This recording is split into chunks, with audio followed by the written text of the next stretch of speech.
interview. Madam, the question is answerable by yes or no. Is splicing the content is that the good congresswoman is telling a lie? Is that you are trying to imply? Your Honor. Hindi po, Your Honor. Oh, Ang paano sinasabi ko ngayon? lang po, ine-edit po namin ng mga video at sound bites, pero hindi po para ETV online channel. In the service of the Filipino online world. May I ask the head of the news department, is splicing the content a standard practice in your news department? Thank you, Mr. Chair, Your Honor. Ang nangyari po sa interview... Madam, the question is answerable by yes or no. Is splicing the content a standard procedure being adopted in the news department of ABS-CBN? It is not standard for us to splice to maliciously mislead, Your Honor. You are saying that the good congresswoman is telling a lie. I am saying, Your Honor, that the sound bite was shortened, but there was a basis for that. She swore upon the grave of her father that that particular interview never happened. The interview happened over DZMM, Your Honor. Precisely. But what was shown was the interview in TV Patrol, which she denies. So, maliwanag po na in-splice ninyo. At malinaw talaga, nakita rin namin. Huwag kayong mag-alala pa, pakukuha din natin yon.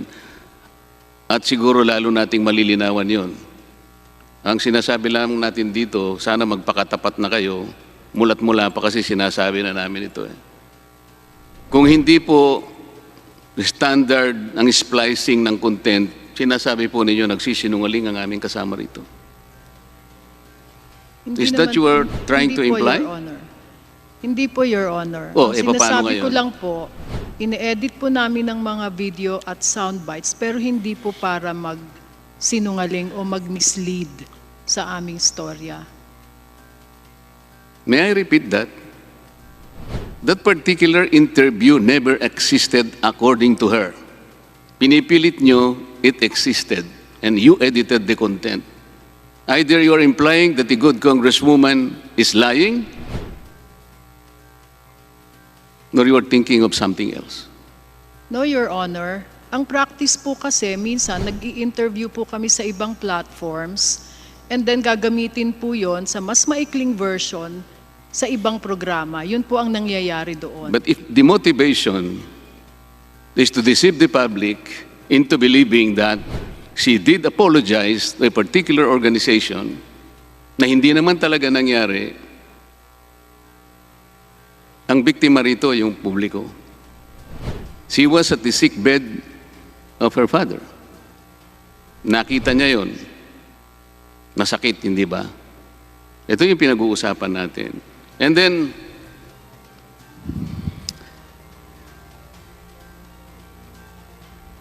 kanina, sinasabi ninyo na meron kayong code of ethics, meron kayong strict ethical guidelines. At ang sinabi mo pa nga, isinasabuhay ng mga reporters at mga journalists ang inyong code of ethics, ganun din yung KBP broadcast code. Tama po. Opo.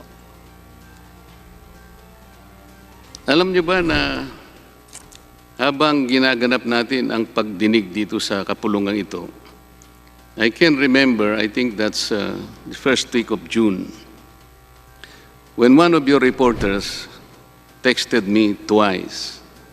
Initially, I was unable to answer him sapagkat alam naman ninyo ang trabaho rito, kasagsagan. Until I finally responded to his text messages. He was asking me to clarify and reconcile some of those things that he wanted me to clarify or reconcile. Sabi ko sa kanya sa text messages, baka mas maganda sana kung sa house na lang kung available. chinek niya, the house is not available because at that time, binabawal na because of physical distancing. Okay, sabi niya, by text messages again, pwede ho ba kayo sa Zoom? Sabi ko, okay lang sa akin yan. Did you know that the only condition I ask of him is that dapat meron na sanang ibang mga reporters din sa ibang networks because I recall that some of them also asked for an interview and I was not able to comply. Sabi naman niya, okay po, so we will schedule a Zoom conference by tomorrow at 10:30 in the morning and he will text me the link.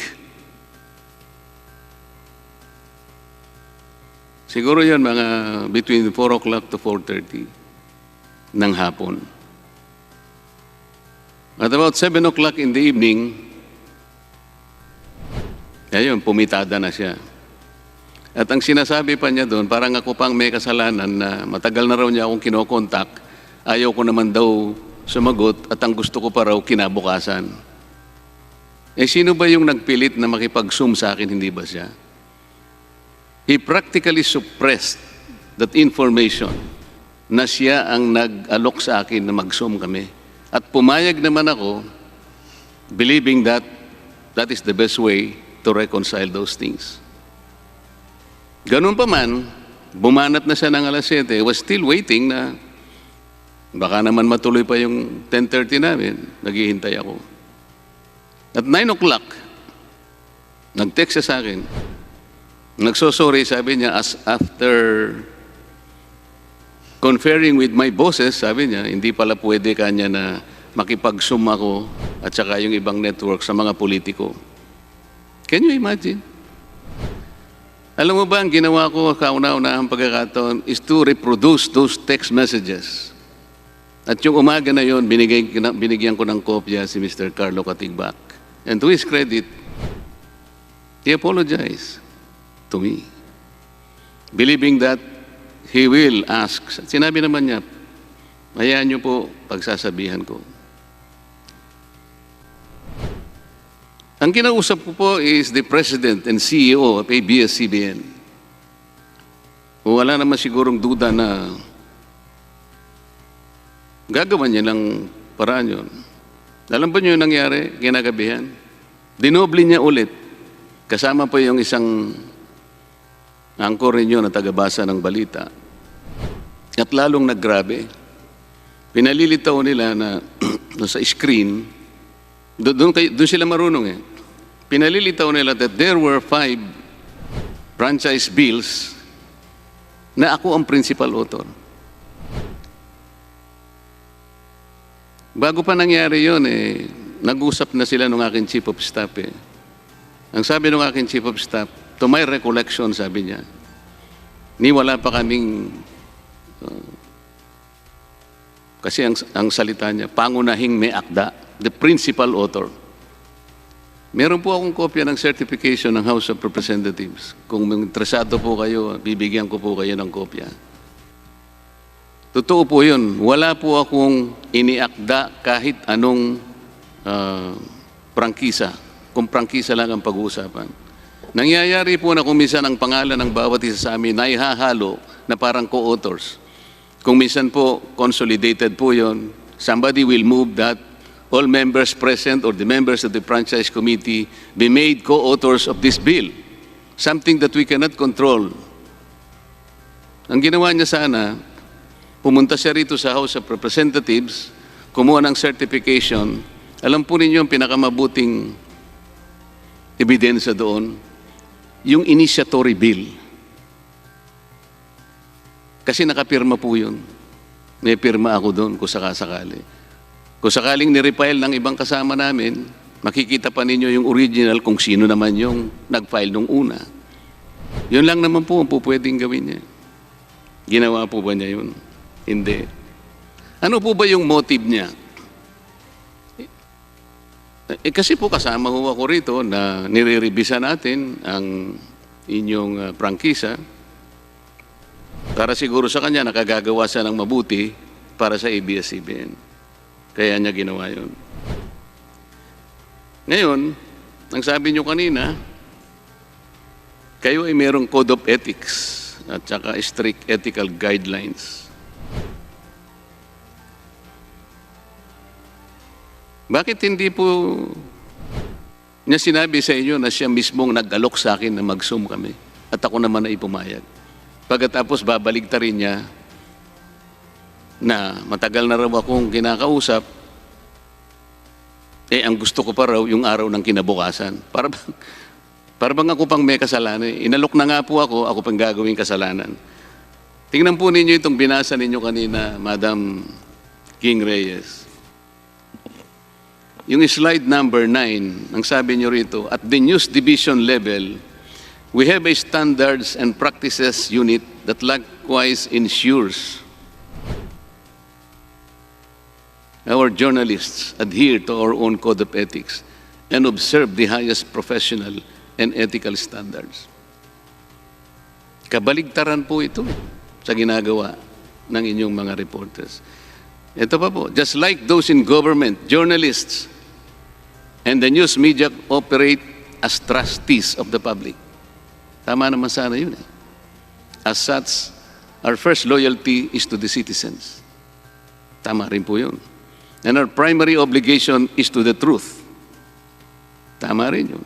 We know that as we hold power to account, we ourselves are accountable to the public we serve. You pay lip service to this. Tinitwist po ninyo ang mga balita. Kayo ang gumagawa ng balita kahit na mali. Pagkatapos, 2 araw pagkatapos na may ere yung ganong klaseng report. Kung babalikan mo yun, Ms. Ging Reyes, parang pinagsalikupan ako ng dalawa eh. Yung isa yung anchor ninyong isa ron. Oh, hindi ba attorney? Sabi niya. Res ipsa loquitur. Ganon silang magsalita. Ano ron ang res ipsa loquitur? Nakita ba niya yung certification ng House of Representatives? Nagpapanggap pa kasing abogado yung isa, although itong reporter mo parang abogado yata talaga. Pero yung isang kasama niya, siya yung umaastang parang abogado. Ito po ang sinabi nyo after 2 days. Hindi ko nababanggitin ang pangalan. Before I hired X, I wasn't convinced he'd want to be a full-time journalist. He was already a lawyer then.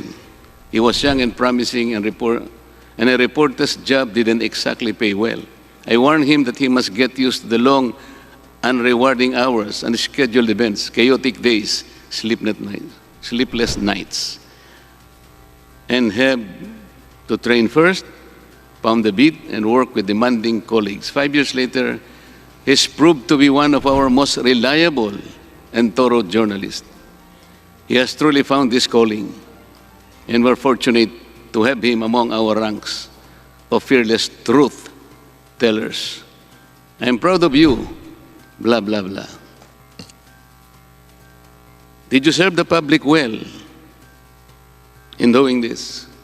Is this the new service organization of ABS-CBN? Dahil ba kasama ako dito na nire-revisa natin ang prangkisa ninyo, ganun na lang ang pagtrato sa amin. Katulad po na sinabi ni Congresswoman Janet Garin, yung casualties po rito yung maliliit na tao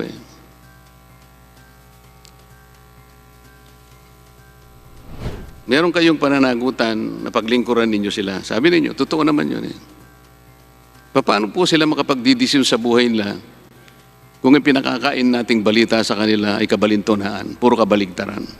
Ang totoo po niyan, habang tayo po ay nandito sa maraming araw na ginampanan natin ang ating tungkulin. Sa dami po siguro ng mga taong nagte-text sa akin, bakit po pagka ako nang nagsasalita, pinapatay na po yung mga, hindi po isa, hindi 10, Hindi 100. Sobra pa po roon. Pwede mo nang paniwalaan yun. Siguro kung 3 lang ang nagsasabi sa akin, pagka kayo na po nagsasalita, pinapatay na po nila yung, nung hindi pa po kayo na CDO. Ganun po talaga eh.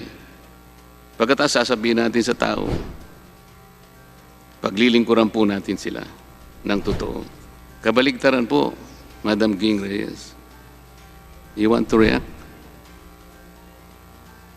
Do you want to react? May I, Your Honor? Ms. Reyes. Sir, Mr. Chair, that story was not about you personally, Your Honor. Our reporter deemed it newsworthy to look at the issue of the 50-year franchise duration. At doon lang po niya nakita yung legislative record na nandoon ang pangalan ninyo doon sa ilang franchise bills na nasa website naman po ng Kongreso. Yun lamang po ang kanyang motivation nung ginawa niya yung storya. Ngayon Kaya po, niya ginawa yun sapagkat napipintungang pinagtatalunan natin dito ang proposition of whether or not we will still grant a fresh franchise to ABS-CBN.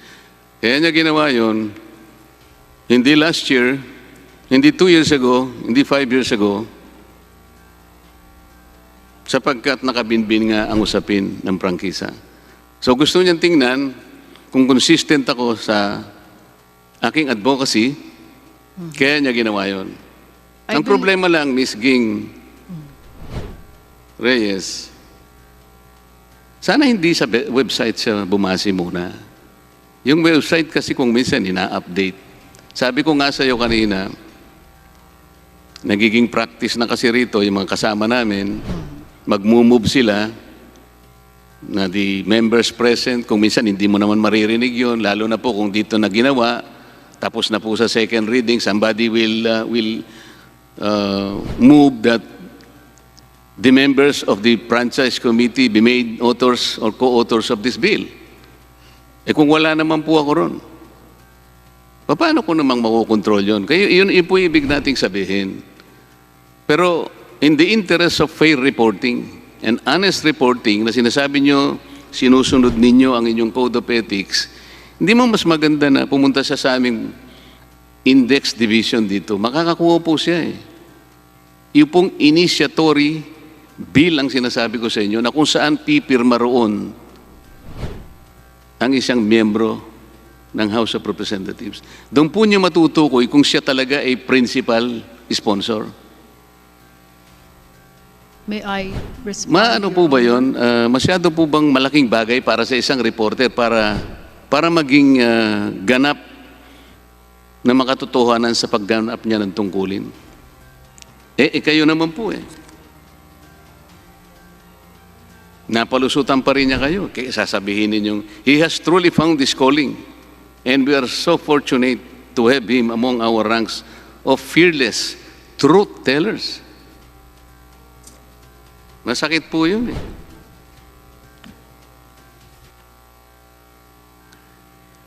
Kayo po ba naniniwala that the freedom of speech or the press freedom is a monopoly of a broadcasting corporation? No, Your Honor. Tama. Kasi kahit na sino pong mamamayan, karapatan niya rin ang press freedom. Karapatan niya na makakita, makarinig ng balita na totoo, na tunay, na walang kasinungalingan. Ang pinag-uusapan po natin dito ay prangkisa ninyo eh. Sabi kanina nung isang kasama namin nagsalita, hindi naman daw kaugnay ng prangkisa ninyo. Nakalimutan niya, nasa section 4 po ninyo yun. Your responsibility to the public. May nakalagay pa nga doon eh, willful misrepresentation. Hindi niyo po dapat kinakalimutan na dapat meron kayong obligasyon sa publiko. Kaya sangkot din ang prangkisa ninyo.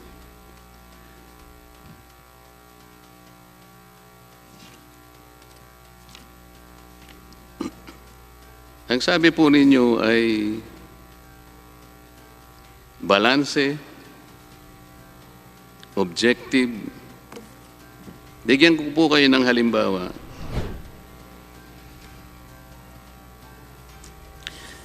Nung pumanaw po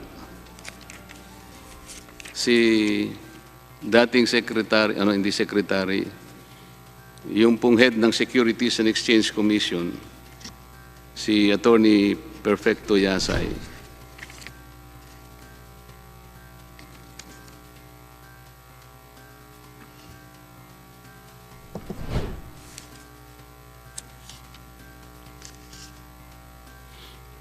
Ang headline po ninyo, ex-DFA Chips Yasay, o nga pala, ano pa siya, naging DFA nga po pala siya. ABS-CBN banner, ex-DFA Chief Yasay, who led Duterte's China pivot, dies. Lalagyan pa ninyo kasi ng... Ewan ko kung bakit kailangan po niyong lalagyan pa ng parang elemento ng... Kumpara po ninyo sa GMA. Sabi ng GMA, ex-DFA Chief Perfecto Yasay Jr. passes away. Hindi po dapat ganun nga. Yun po yung tama eh. That is the true and exact account of what happened.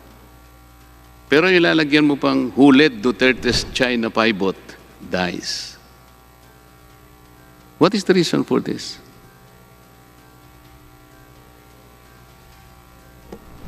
Your Honor, I'm not very familiar with that particular headline, but I remember seeing a headline in our digital stories that read, former DFA Chief Yasay passes away. So, Meron din po kasing iba-ibang entries sa ito po storya, kasi, Your Honor. nasa online po ninyo eh. Ako po pagka sinasabi ko sa inyo, hindi ako magsisinungaling. Lalagyan pa ninyo ng flavor kasi. Lalagyan nyo pa ng palabok. Alam ba ninyo, ang katapat na parusa nun, halimbawa, bibigay ko po sa inyo. Sabi nyo kasi kanina, sinusunod ninyo yung KBP Code of Ethics. Broadcast Code of the Philippines, 2007, KBP. Ang sabi po doon sa Article 7, Section 2, persons affected by tragedy or grief shall be treated with sensitivity, respect, and discretion. They should be allowed to suffer their grief in private. Pero kung lalagyan mo pang ex-DFA Chief Yasay, who led Duterte's China pivot, dies. Your Ayun po Honor, ang there was style. nothing malicious in that headline. You will be the one to decide on that, Ms. Ging Reyes. Aren't we supposed to be the one to decide on whether or not there is malice in this? Because there was none, Your Honor. That is a fact. He was at the helm Kayo po of the ba Foreign ang Affairs Department. Kayo po ba ang magja-justify noon o kami? Your Honor, we go through this editorial process every day. It is our job. And in headline writing, there are times when context is also needed. There are times when people noted or notable for certain achievements, those achievements are mentioned.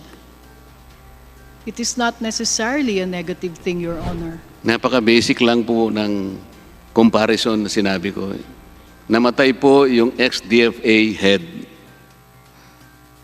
Ang basic na balita, ex-DFA Perfecto Yasa dies. Walang problema ron. Pero kung sasamutan mo ng flavor, nagkakaroon po ng kulay. Yun lang naman po ang problema. Like and subscribe. Watch the previous video. Thank you for watching.